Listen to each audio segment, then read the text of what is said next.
नमस्कार। अमूमन जब पुलिस विभाग का जिक्र आता है तो हमारे सामने एक छवि बन जाती है कि अपराधों और अपराधियों के जो उनको कम करने को लेकर, अपराधियों को पकड़ने को लेकर, अपराधों पर एक पैनी नज़र, अगर एक लाइन में कहूँ तो। मगर इन दिनों राजसमंद पुलिस में एक नवाचार बड़ी सुर्खियों में है और लगातार गत काफ़ी दिनों से उस एक अभियान में राजसमंद पुलिस विभाग जुटा हुआ है और वो होता है नशा मुक्ति का अभियान। और अमूमन जब पुलिस का जिक्र आता है और उसके साथ नशा मुक्ति जैसे शब्द आते हैं तो उसमें हमको ऐसा महसूस होता है कि जो अवैध गतिविधियां नशे की उन पर नियंत्रण। मगर यहाँ पर एक बहुत बेहतरीन पहल देखने को मिल रही है कि जो युवा धीरे धीरे बताया जा रहा है कि नशे की तरफ बढ़ रहा है, उसको कहीं ना कहीं समझाने की, उसको पुनः एक मुख्य धारा से जोड़ने की कोशिश हो रही है। तो इन तमाम नवाचार पर, इस तमाम प्रक्रिया पर आज बात करने के लिए हमारे साथ है राजसमंद पुलिस के मुखिया, जिला पुलिस अधीक्षक श्रीमान सुधीर जी चौधरी साहब। तो सर, सबसे पहले तो आपका राजसमंद और राजसमंद एक्सप्रेस दोनों में बहुत बहुत स्वागत है। धन्यवाद। एक ही जो नवाचार जिसकी हम चर्चा कर रहे हैं कि क्योंकि जैसा कि मैंने बताया कि जब भी नशा का नाम आता है तो हमारे सामने एक जहन में ये फिल्म आती है कि अवैध गतिविधियों पर नियंत्रण हो रहा होगा, कहीं छापेमारी हो रही होगी। मगर इसके साथ साथ युवाओं को ये नशे की तरफ बढ़ रहे हैं, उनको वापस एक बार मुख्य धारा में लाने की कोशिश हो रही है। ये नवाचार और ये जो तमाम प्रक्रिया कैसे, क्या मुहिम? देखिए, ये नवाचार आप इसे कह रहे हैं, इसके लिए धन्यवाद। परंतु ये हमारे पुलिस मुख्यालय के निर्देश और आदेश थे कि आप नशे के विरुद्ध सघन अभियान चलाएं। हमने इस अभियान को न केवल कार्रवाई तक सीमित रखा बल्कि इसे और ब्रॉड रूप देते हुए लोगों को अवेयर करने के लिए, जिसमें कि नशे के क्या दुष्प्रभाव हैं उसकी अवेयरनेस को भी इसमें इंक्लूड कर लिया है। इसमें हमने रिसेंटली एक वेबिनार कंडक्ट किया जिसमें साइकोलॉजिकल एक्सपर्ट्स, डॉक्टर्स, एनजीओज और बच्चों के जो एक्सपर्ट हैं वो भी इसमें थे। यूनिसेफ के जो लोग काम कर रहे हैं वो भी इस वेबिनार में थे। इस पूरे वेबिनार का यही एक निष्कर्ष निकला कि हमें किस तरह से नशे के दुष्प्रभाव से लोगों को जागरूक करना है। जी। नशे की लत ऐसी चीज़ है जिसमें आना तो आसान है परंतु उससे निकलना बड़ा मुश्किल है। हम लोग इस चीज़ को समझते हैं और इसीलिए हम कंटिन्यूस प्रयास करेंगे। इस अभियान को हम 1 महीने तक सीमित नहीं करेंगे, इसे कंटिन्यूस ये अभियान के रूप में जारी रहेगा। इस अभियान का नाम हमने ऑपरेशन प्रताप रखा है क्योंकि ये महाराणा प्रताप की नगरी है। तो हम चाहते हैं कि हमारे जो युवा हैं वो बलिष्ठ बने, न केवल दिमाग से बल्कि शरीर से, और नशे से दूर रहें। यही हमारा उद्देश्य है। इसके लिए हमने पूरा प्लानिंग के साथ कार्रवाई की है। हमारे जो ऑफिसर्स हैं, एडिशनल एसपी और सीओज, एसएचओ, सबको हमने बता दिया कि आप आसूचना संकलन करें। कौन कौन लोग नशे से ग्रसित हैं और कौन ऐसे लोग हैं जो कि नशे को व्यापार के रूप में जिन्होंने ले रखा है। अभी हम उसकी आसूचना इकट्ठी कर रहे हैं और उस पर हम जल्दी कार्रवाई करेंगे। बच्चों में भी जो नशे का प्रभाव है कम उम्र में वो भी बहुत अधिक होता है। इसमें कानूनी प्रावधान JJ act, juvenile justice act में कठोर प्रावधान है, उसका प्रयोग कानून में इतना अधिक होता नहीं है।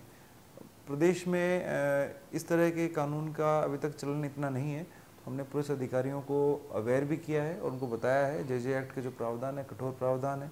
अगर कोई भी व्यक्ति किसी भी बच्चे को नशे की सामग्री देता है, चाहे से वो शराब है, बीड़ी है, गुटखा, तंबाकू है, कुछ भी है, तो उसके खिलाफ सख्त कानूनी कार्रवाई हो सकती है। तो मैं आपके मार्फत ये कहना चाहूँगा कि कोई भी दुकानदार ऐसे वो लीगल वैध वस्तु भी बेच रहा है तो बच्चे को ना दे वो, ठीक है। स्कूलों के आसपास भी जो बेच रहे हैं दुकानदार, वो भी इस चीज़ का ध्यान रखें। और उसके अलावा जो हमारे ड्रग्स हैं, ये तो और भी गंभीर चीज़ें हैं, इस पर हम और अच्छे से कार्रवाई करेंगे। जो युवा ऑलरेडी नशे में हैं उनको नशे से बाहर लाने के लिए हमने एक हॉस्पिटल से भी कोऑर्डिनेशन किया है। उन्होंने फ्री ऑफ कॉस्ट वो एग्री कर गए हैं कि हम लोग जो लोग ऐसे नशे में हैं उनका रिहेबिलिटेशन कैसे हो। रिहेबिलिटेशन में न केवल हॉस्पिटल का रोल है जबकि साइकोलॉजिस्ट का भी रोल है। इसके अलावा जो परिवारजन है उनका भी मुख्य रोल है, उनका सपोर्ट भी आवश्यक है। तो ये जो लड़ाई है ये लंबी लड़ाई है और जिस तरह से महाराणा प्रताप ने जो लड़ाई लड़ी थी उसी तरह की लड़ाई मुझे लगता है ये लड़ाई है। इसीलिए हमने इसका नाम ऑपरेशन प्रताप रखा है और मुझे लगता है कि राजसमंद के सभी नागरिकगण हमारा सहयोग करेंगे। जो युवा हैं वो भी बढ़ चढ़ कर आगे आएंगे और जो हमारी आने वाली नस्ल है वो इंटेलिजेंट हो, वो स्वस्थ हो, यही हमारा उद्देश्य है। जैसा कि ऑपरेशन प्रताप, इसी से हम समझ सकते हैं कि क्योंकि आपने कहा कि प्रताप की तरह बलिष्ठ होना होगा और ये अभियान की हम जो गंभीरता आप समझा रहे हैं वो एक शब्द ऑपरेशन प्रताप से हमें समझी जा सकती है, मगर इसमें जो कुछ रोचक चीज़ें हमको महसूस हुई, क्योंकि हम जब ग्राउंड पे रहते हैं तो ये जो तमाम आपके अभियान चल रहे हैं, जिसमें कि हम एसपी ऑफिस में एंटर होते ही एक आपने सिग्नेचर का एक अभियान चला रखा है, उसके साथ साथ जो रैली है नशा मुक्ति के माध्यम से, कोई गोष्ठी और इनके माध्यम से भी आप प्रयास कर रहे हैं, तो उनमें एक और जो बिंदु जो थोड़ा रोचक निकल कर आता है वो कि गत कुछ समय से सोशल मीडिया पर जो बॉलीवुड के कलाकार हैं वो राजसमंद से जुड़ी हुई जो नशा मुक्ति के अभियान है इसकी तारीफ करते हुए राजसमंद के लोगों को नशे से दूर रहने की एक अपील कर रहे हैं। तो सर ये आइडिया और ये चीज़ें धरातल पर कैसे क्या आई? देखिए, हमारा जो उद्देश्य है वो एकदम क्लियर है। हम हर वो चीज़ करेंगे जिससे कि नशे के प्रति, नशे के दुष्प्रभाव के प्रति लोगों में जागृति आए, चाहे से वो हमारे बॉलीवुड के सेलिब्रिटीज़ हों, चाहे से वो हमारा जो सिग्नेचर अभियान है जिसमें हम नशे के बारे में लोगों को अवेयर कर रहे हैं, जैसे मशाल को लेकर के रैलीज़ का कार्यक्रम हो, जैसे पुलिस मार्च का कार्यक्रम हो। हम विभिन्न कार्यक्रमों के मार्फत से एक ही हमारा उद्देश्य है कि लोग नशे के दुष्प्रभाव के संबंध में अवेयर हों और जो कानूनी प्रावधान है उनके बारे में अवेयर हों, और हमारा राजसमंद के जो युवा हैं वो हष्ट-पुष्ट और बलिष्ठ रहें। एक आखिरी चीज़ जो मैं आपसे पूछना चाहूँगा वो ये कि क्योंकि नशा मुक्ति का आपने कहा कि हालांकि आगे से निर्देशानुसार हो रहा है, मगर उसको भी आप 1 महीने से भी ज़्यादा एक्सटेंड करके इसको सतत एक प्रक्रिया बनाना चाहते हैं, तो नशा मुक्ति के अलावा ऐसे भी कुछ और कार्यक्रम हो सकते हैं जिनके माध्यम से पुलिस एक समाज में कुछ नवाचार शुरू करे? देखिए, अभी मैंने रिसेंटली ज्वाइन किया है और लूट की घटनाएं काफ़ी अधिक हो रही थी और उन सभी घटनाओं पर हमने संज्ञान लेते हुए एक गैंग पकड़ी है जिसने काफ़ी अधिक मात्रा में इस तरह की घटनाएं की हैं। उसके अलावा मोटरसाइकिल चोरी की घटनाएं भी काफ़ी थी, उस पर भी हमने काफ़ी बड़ी गैंग पकड़ी है। हमारा उद्देश्य ये है कि समाज में शांति व्यवस्था कायम रहे, कानून का राज हो और हर व्यक्ति अपना जो आजीविका है उसमें लगे, ठीक है, अपराध में संलिप्त ना हो। अपराधियों को हम अपराध में संलिप्त होने से रोक पाएँ कठोर कार्रवाई के मार्फत, और नए अपराधी इस अपराध में ना आए। 18 हमने हिस्ट्री शीट भी नहीं खोली है। जो युवा ऐसे हैं जो लगातार क्राइम कर रहे हैं, 15-15, 20-20 उनके खिलाफ केसेस हैं, ऐसे लोगों को हमने इंक्लूड किया है। इसके अलावा जो महिला सुरक्षा संबंधी विषय है उस पर भी हम सजग हैं। ये जो अभियान अभी चला है हम इस पर अभी तो इस पर फोकस कर रहे हैं। इसके अलावा भी जो और इश्यूज़ हैं हमारी जानकारी में है, समय आने पर उन पर भी हम योजना बनाकर योजनाबद्ध तरीके से कार्रवाई करेंगे, और उसमें आप लोगों का सहयोग, मीडिया का सहयोग और आमजन का सहयोग अपेक्षित है। तो ये थे राजसमंद एसपी श्री सुधीर जी चौधरी, जिन्होंने ये जो नशा मुक्ति अभियान चल रहा है उसका पूरा खाका हमको बताया, पूरी योजना से हमको अवगत कराया, और अच्छा लगा हमको जानकर कि न केवल वो अवैध जो नशे का व्यापार कर रहे हैं उनके प्रति सख्त हो रहे हैं, उनको चिन्हित कर रहे हैं, बल्कि साथ साथ जो युवा इस नशे के शिकार हो रहे हैं उनको भी पुनः मुख्य धारा में लाने की एक कोशिश की जा रही है। तो अच्छे प्रयास है। आज उस सिलसिले में एक और राजसमंद जिला मुख्यालय पर रैली भी निकली थी। तो इन सारी तमाम कोशिशों से एक न केवल पुलिस को लेकर एक अच्छा संदेश जाएगा, बल्कि ये एक आवश्यक कदम बिल्कुल ज़रूरी हो गया था इस प्रकार से करना, क्योंकि इन दिनों गाहे बेगाहे राजसमंद की गलियारों से कहीं ना कहीं नशे की कुछ खबरें आती रहती थी।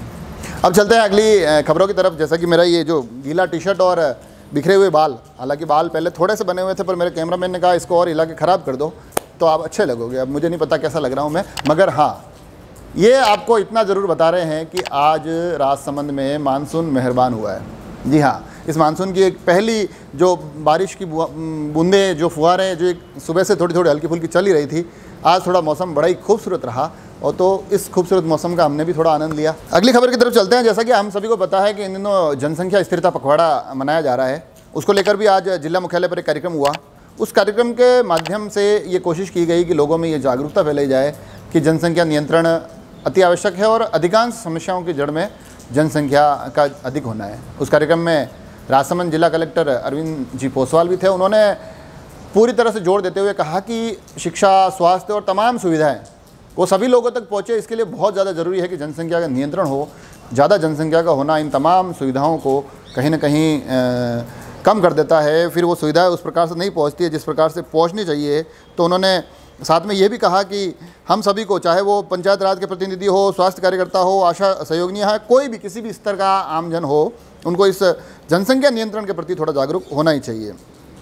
तो उस वक्त उन्होंने ये जो तमाम गतिविधियाँ चल रही है उसमें जनसंख्या स्थायित्व के क्षेत्र में राज्य स्तर पर जो राजसमंद को एक पुरस्कार मिला है, ब्लॉक राजसमंद को, उसके साथ साथ ग्राम पंचायत खाकरमाला और CHC खमनोर, उन सभी के चिकित्सा अधिकारियों और स्वास्थ्य कार्यकर्ताओं को उन्होंने बधाई दी और उन्होंने एक बड़ा ही सकारात्मक संदेश दिया कि इस प्रकार से पूरी ऊर्जा के साथ काम करते हैं तो जिले का नाम रोशन होता है। इस तमाम कार्यक्रम में जिला कलेक्टर महोदय के साथ BCMO डॉक्टर राजकुमार खोलिया, ग्राम पंचायत खाकरमाला के सरपंच, CHC खमनौर के चिकित्सा प्रभारी डॉक्टर मस्तराम मीणा, सरपंच ग्राम पंचायत तलादरी, गजपुर, थुरावड़ आदि काफ़ी सारे उस वक्त पदाधिकारी और स्थानीय लोग इस अवसर पर मौजूद रहे।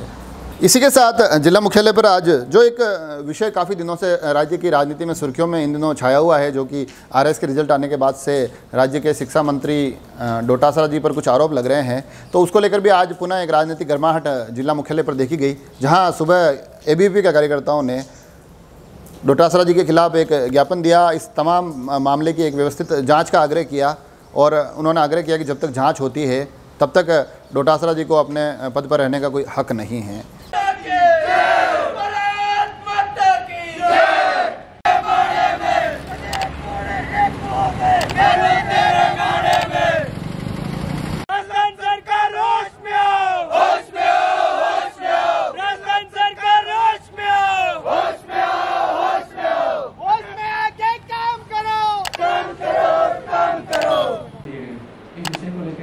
ज्ञापन दिया कि इसकी निष्पक्ष रूप से जांच की जाए CBI के द्वारा और जांच हो तब तक शिक्षा मंत्री को इस्तीफा दें, ये हमारी मांग है। अगर मांग पूरी नहीं की जाती, इसलिए जांच नहीं की जाती, विद्यार्थी परिषद पूरे प्रदेश भर में आंदोलन है। तो ये कार्यक्रम आज सुबह ABVP के द्वारा शुरू किया गया और शाम होते होते भारतीय जनता युवा मोर्चा उनके नेतृत्व में भी एक इसी प्रकार का कार्यक्रम किया गया, मगर उसमें एक विषय जो ये डोटासरा जी वाला था, इसके साथ साथ एक विषय जो इन दिनों जयपुर का अभी 2-3 दिन से सुर्खियों में है, वो ये कि जयपुर में एक किले पर एक जो ध्वज लग रहा था, उस ध्वज को निर्दलीय विधायक उनके द्वारा न केवल उस ध्वज की जो पताका थी उसको फाड़ा गया, मगर वहाँ से तो तमाम उस ध्वज को हटाने का एक प्रयास किया गया, एक कोशिश की गई। तो ये जो तमाम आरोप भाजयुमों द्वारा लगाए जा रहे हैं और उन आरोपों को लगाते हुए भाजयुमों बड़ी आक्रोशित दिखी। उन्होंने एक आक्रोश रैली निकाली जिसमें कि उन विधायक जी का पुतला जलाया गया और साथ ही ये पुरजोर तरीके से मांग की गई कि उनके खिलाफ कड़ी से कड़ी कार्रवाई की जाए, अन्यथा आगामी दिनों में इस आंदोलन को और भी मजबूत किया जाएगा। अब चलते हैं जिला मुख्यालय से केलवा की तरफ। खबरों में केलवा में कल एक नाटक का मंचन हुआ। अब आप कहेंगे नाटक का मंचन किस विषय पर था, तो विषय था जो वैक्सीन है उसको लेकर जागरूकता के विषय में वहाँ एक नाटक का मंचन किया गया। जो वहाँ का ग्रुप है स्वच्छ केलवा हरित केलवा और साथ में स्वामी विवेकानंद युवा मंडल, नेहरू युवा केंद्र राजसमंद, इन तीनों ने तत्वावधान में कोरोना वैक्सीन की जागरूकता पर ये एक अभियान हुआ, जिसका आयोजन वहाँ पर सूरजपोल पर किया गया और इस कार्यक्रम के माध्यम से लोगों में वैक्सीन को लगाने के लिए अधिक से अधिक प्रेरित करने का एक प्रयास किया गया। इस कार्यक्रम के संचालन के वक्त वहाँ पर इस संस्था के अध्यक्ष आलूराम जी सिंदल मौजूद थे और उन्होंने तमाम मेहमानों को उनके माध्यम से पगड़ी और इकलाई पहनाकर वहाँ पर स्वागत किया गया। इस दौरान वहाँ राजसमंद प्रधान अरविंद सिंह राठौड़, बाबूलाल कोठारी, नानालाल जी सिंदल, मकबूल हुसैन, मांगीलाल रेगर आदि उपस्थित रहे। साथ ही इस संस्था के संरक्षक महेंद्र कोठारी, रमेश देवड़ा, संजय बोराना, संजय कमलेश, भवानी, दर्शना, भावना आदि भी इस अवसर पर मौजूद रहे। अब चलते हैं कोरोना के आंकड़ों की तरफ। कोरोना के आंकड़े आज भी नए पॉजिटिव की संख्या 0 रही है। हालांकि अभी भी 12 एक्टिव केस राजसमंद जिला मुख्यालय पर है। डेथ आज भी 0 रही। अब चलते हैं सवाल जवाब की तरफ। सवाल जवाब पर आऊँ उससे पहले हमारा जो कार्यक्रम था छुपा रुस्तम, उसका आज पहला एपिसोड आ गया है।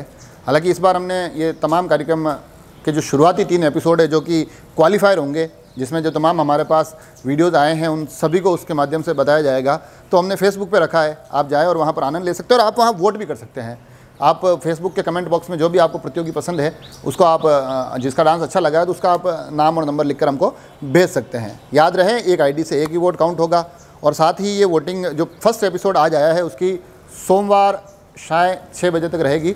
उसके बाद मंगलवार को दूसरा वीडियो आएगा और इस तरह से 3 वीडियो आएंगे, जिससे जो टॉप 3 तीनों वीडियो से आएंगे वो 9 लोगों को फाइनल में प्रवेश दिया जाएगा। और आपके वोटों के साथ साथ, आपके इन अंकों के साथ साथ हमारे जो जज हैं उनके अंक भी उस वक्त मिलाए जाएंगे। तो आप इस कार्यक्रम को ज़रूर देखें जो फेसबुक पे आ चुका है। अब आते हैं सवाल जवाब पर। जो सवाल कल पूछा था गौरव जी ने कि पिछला ओलंपिक कहाँ हुआ, तो जो जवाब आया ना उसको देखकर एकदम मन रोमांचित हो जाता है। आजकल मेरे को यूँ लगता है कि उनको जब मैं उनके बारे में सोचता हूँ तो ऐसा लगता है कि वो कितना एक्टिव है अभी इस महीने इस मामले में। उन्होंने ठान ली है कि इस बार इनाम मैं जीत के ले जाऊँगा। जी हाँ, आप समझ गए होंगे, मैं नवीन जी विश्वकर्मा की बात कर रहा हूँ, जो कि आज पुनः विजेता है, जिन्होंने सबसे पहले जवाब भेजा। और सही जवाब होता है रियो डी जेनेरियो, ब्राज़ील में हुआ था पिछला ओलंपिक। तो नवीन जी को फिर से एक बार बहुत बहुत बधाई। इस महीने काफ़ी बधाइयाँ वो हमसे ले रहे हैं। अब आता है सवाल के लिए। सवाल होता है फिर से ओलंपिक से जुड़ा हुआ, ओलंपिक में राजसमंद से जुड़ा हुआ। राजसमंद की एक खिलाड़ी भावना जाट, जो कि इस बार ओलंपिक में गई हुई है, आपको ये बताना है कि भावना कौन से खेल में वहाँ भारत को रिप्रेजेंट कर रही है और भावना के गांव का नाम क्या है। सवाल का जल्दी से जल्दी जवाब दीजिए और सब्सक्राइब करना ना भूलें। धन्यवाद।